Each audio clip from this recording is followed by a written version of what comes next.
اعوذ باللہ من الشیطان الرجیم بسم اللہ الرحمن الرحیم ربی اشرح لی صدری ویسر لی امری واحلل عقدۃ من لسانی یفقہوا قولی ربی زدنی علما ربی زدنی علما ربی زدنی علما۔ السلام علیکم، قرآن و سنت چینل میں خوش آمدید۔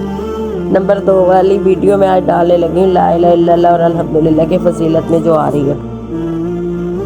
صحابی رسول جناب ابو سعید خدری رضی اللہ تعالیٰ عنہ سے روایت ہے کہ نبی معظم صلی اللہ علیہ وسلم نے فرمایا، ایک دفعہ جناب موسیٰ علیہ السلام نے دربار الہی میں درخواست کی، اے میرے پروردگار، مجھے کوئی ایسی چیز سکھلائیے کہ اس کے ذریعے میں آپ کا ذکر کروں، آپ کو یاد کیا کروں اور ان کلمات کے ساتھ آپ سے دعا کیا کروں۔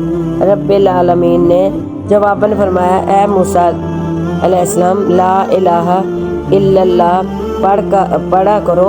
جناب موسیٰ نے عرض کی، الہی یہ کلمات تو تیرے تمام بندے پڑھتے اور اس کا وظیفہ کرتے ہیں، میں تو کوئی خاص چیز، مخصوص وظیفہ اور خصوصی دعا پوچھنا چاہتا ہوں۔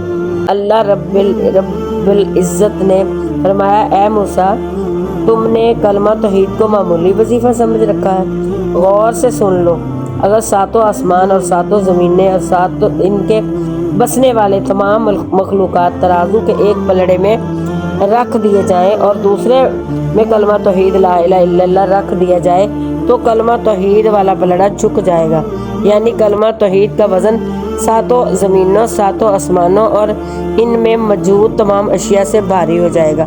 سبحان اللہ۔